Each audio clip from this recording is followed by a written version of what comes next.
Hace apenas 40 días el mundo amaneció con una noticia que nadie esperaba, o que muchos temían pero no querían creer. El 28 de febrero de 2026, mientras diplomáticos de Estados Unidos e Irán aún negociaban en mesas de diálogo, los bombarderos estadounidenses y las fuerzas aéreas israelíes lanzaban una ofensiva masiva y coordinada sobre ciudades iraníes, sin declaración de guerra formal, sin aviso previo a los aliados, sin vuelta atrás. En este vídeo vamos a contarte todo. ¿Cómo empezó esto? ¿Qué está pasando ahora mismo? ¿Quién está ganando? ¿Qué hay en juego para el mundo? ¿Y qué puede pasar en las próximas semanas? Quédate hasta el final, porque esto te afecta más de lo que crees. Para entender esta guerra hay que retroceder un poco, porque esto no empezó de la noche a la mañana. La tensión entre Estados Unidos e Irán tiene décadas de historia, pero lo que desencadenó el conflicto actual fue una serie de eventos que se aceleraron en los últimos meses. Punto 1. La Guerra de los 12 días de junio de 2025. Esta guerra fue precedida por la Guerra de los 12 días de junio de 2025, en la que Estados Unidos ya había lanzado ataques aéreos contra instalaciones nucleares iraníes, seguidos de un alto el fuego negociado por Trump. Muchos pensaron que eso era el final. No lo era. Punto 2. Las sanciones y la presión económica. En febrero de 2025, la administración Trump intensificó drásticamente las sanciones económicas contra Irán. El secretario del Tesoro, Scott Bessent, afirmó abiertamente que el objetivo era derrumbar la economía iraní. A eso se sumaron sanciones internacionales reimpostadas por Naciones Unidas a petición de Francia, Alemania y Reino Unido. Punto 3. Las protestas iraníes de 2025 a 2026. En enero de 2026, las fuerzas de seguridad iraníes masacraron a miles de manifestantes al reprimir las mayores protestas en Irán desde la Revolución Islámica de 1979. Trump respondió amenazando con acción militar y acelerando el despliegue de portaaviones y sistemas de defensa en la región. Punto 4. La trampa diplomática. Poco antes del ataque, Irán había declarado públicamente su disposición a entregar su uranio enriquecido, permitir inspecciones del IAEA y negociar sobre su programa de misiles. Las negociaciones seguían abiertas, aún así los ataques se produjeron. ¿Por qué? El director del Mossad israelí convenció a ambos gobiernos de que eliminar a los principales líderes iraníes permitiría encender nuevas revueltas que hundirían al régimen. Trump tomó la decisión, y el 28 de febrero el mundo cambió. La guerra comenzó con una serie de bombardeos aéreos por sorpresa sobre varias ciudades de Irán, llevados a cabo conjuntamente por Estados Unidos e Israel, mientras aún estaban en curso negociaciones diplomáticas entre ambos países. La operación se bautizó con un nombre que no deja lugar a dudas sobre las intenciones: Operación Furia Épica. Los objetivos fueron militares, gubernamentales y, en algunos casos, trágicamente civiles. Los ataques resultaron en el asesinato de Ali Jamenei, el líder supremo iraní, y de otros altos mandos, así como miles de muertes y heridos, especialmente civiles iraníes. Se trató del primer ataque militar directo de Estados Unidos a Irán desde 1980. 46 años después, los bombarderos estadounidenses volvían a atacar suelo iraní. ¿Y la respuesta de Irán? Inmediata y feroz. Irán respondió lanzando misiles y drones contra Israel y bases militares estadounidenses en Bahrein, Kuwait, Qatar, Emiratos Árabes Unidos, Arabia Saudita, Jordania e Irak, e impuso un cierre selectivo del estrecho de Hormuz. Ese cierre del estrecho de Hormuz es clave. Y lo explicamos ahora. Si hay un punto geográfico que puede paralizar la economía mundial, ese es el estrecho de Hormuz. Por ese estrecho pasa aproximadamente el 20% del petróleo que consume el planeta. Si se cierra, los precios del crudo se disparan. Y eso es exactamente lo que pasó. El cierre del estrecho, unido a los ataques de ambos bandos a instalaciones energéticas, causó un fuerte aumento del precio del petróleo y el gas natural. El precio de la gasolina se ha disparado desde el inicio de la guerra. En Georgia, el gobernador republicano Brian Kemp tuvo que suspender el impuesto estatal a la gasolina durante 2 meses para aliviar a los consumidores. Trump, que tiene un ojo puesto siempre en la opinión pública, llegó a publicar en Truth Social: con un poco más de tiempo podemos abrir fácilmente el estrecho de Hormuz, tomar el petróleo y hacer una fortuna. La reapertura del estrecho fue precisamente una de las condiciones del alto el fuego de 2 semanas anunciado el martes 8 de abril.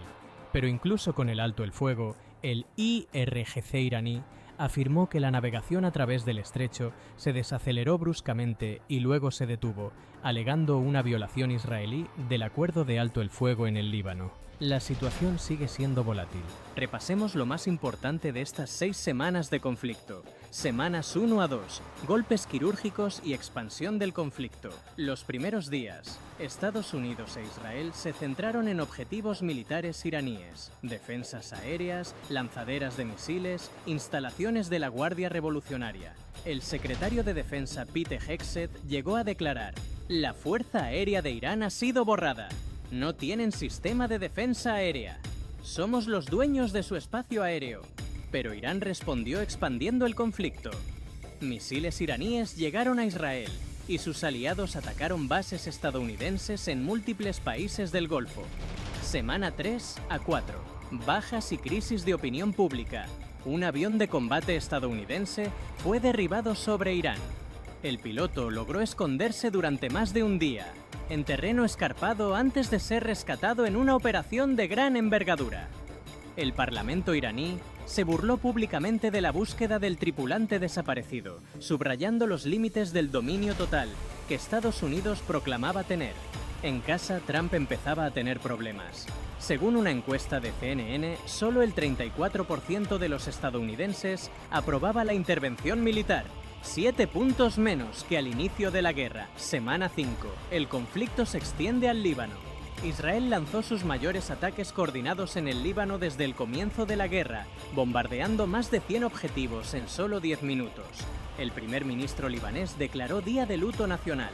El número de muertos en Líbano desde el inicio de la escalada había alcanzado al menos 1.530 personas, incluidos 130 niños. Semana 6. El alto el fuego. Con la mediación de Pakistán, ambas partes acordaron un alto el fuego de 2 semanas. Las conversaciones de paz se reanudarían el 10 de abril en Islamabad.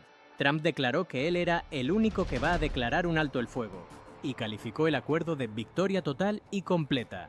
Detrás de los partes militares y las declaraciones políticas hay personas. Más de 2.000 personas han muerto en Irán desde el inicio de los ataques, entre ellas al menos 216 niños, incluidos 17 menores de 5 años, según el Ministerio de Salud iraní. Al menos 1.739 personas habían muerto y 5.873 habían resultado heridas en el cómputo general del conflicto antes incluso de las actualizaciones del 9 de abril. En lo económico, el golpe ha sido global. La directora del FMI, Kristalina Georgieva, declaró que el conflicto ha causado un drástico cambio en las perspectivas económicas mundiales. De no haber sido por este impacto, habríamos revisado al alza el crecimiento global. Pero ahora, incluso nuestro escenario más optimista contempla una revisión a la baja. El CEO de JP Morgan, Jamie Dimon, advirtió que la guerra podría desencadenar una nueva ronda de inflación persistente y tasas de interés más altas, empujando a la economía estadounidense hacia una recesión. Esta guerra no ha dejado indiferente a nadie. Europa, dividida y tensa con Washington.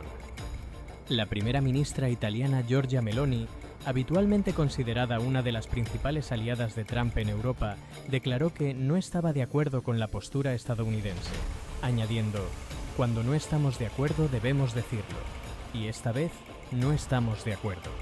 La OTAN. El secretario general Mark Rutte reconoció que algunos aliados fueron un poco lentos en apoyar a Estados Unidos, explicando que Trump había optado por no informarles con antelación para mantener el factor sorpresa. Pakistán emergió como mediador clave. El primer ministro Shehbaz Sharif presentó el plan de alto el fuego a Trump y facilitó las negociaciones entre Washington y Teherán. Rusia mantiene contacto con Irán. El ministro de Exteriores iraní habló por teléfono con su homólogo ruso Lavrov para coordinar posiciones sobre el alto el fuego y la situación del estrecho de Hormuz. El alto el fuego de 2 semanas es frágil, muy frágil. Hay varios factores que pueden hacerlo saltar por los aires. Primero, el desacuerdo sobre el Líbano. La oficina de Netanyahu declaró que el Líbano no está incluido en el acuerdo de alto el fuego, contradiciendo al primer ministro pakistaní, que dijo que sí lo estaba. Mientras tanto, Hezbollah ya lanzó cohetes contra el norte de Israel, alegando violaciones del cese el fuego. Segundo, el uranio enriquecido. Trump exigió en Truth Social que no habrá enriquecimiento de uranio en Irán y amenazó con aranceles del 50% a los países que suministren armas a Teherán. Irán, por su parte, nunca ha renunciado formalmente a ese derecho. Tercero, la desconfianza mutua. Los diplomáticos familiarizados con las negociaciones señalaron que el enviado de Trump, Steve Witkoff, malinterpretó propuestas iraníes clave antes del inicio de la guerra, lo que erosionó la confianza entre ambas partes. Las negociaciones en Islamabad el 10 de abril son el próximo punto de inflexión. Si fracasan, el mundo podría estar ante una segunda fase del conflicto aún más peligrosa. Esta guerra lleva 40 días y ya ha cambiado el mundo. Ha matado a miles de personas. Ha disparado los precios del petróleo y la gasolina en todo el planeta. Ha tensado las relaciones entre Estados Unidos y sus aliados europeos. Ha desestabilizado el Oriente Medio y ha puesto en jaque el orden económico global. El alto el fuego de 2 semanas es una señal de que, al menos por ahora, ninguna de las partes quiere escalar más. Pero es una tregua, no una paz. Lo que pase en Islamabad el próximo 10 de abril puede marcar el camino hacia un acuerdo o hacia una reanudación de las hostilidades. Lo que está claro es que este conflicto no ha terminado, y sus consecuencias las seguiremos pagando todos, mucho más allá de Oriente Medio. Si este vídeo te ha resultado útil, dale like y compártelo para que más personas entiendan qué está pasando realmente. Suscríbete si quieres que sigamos cubriendo este conflicto con análisis en profundidad. Y cuéntame en los comentarios, ¿crees que el alto el fuego va a aguantar? ¿O estamos ante una pausa antes de una nueva tormenta? Nos vemos en el próximo vídeo.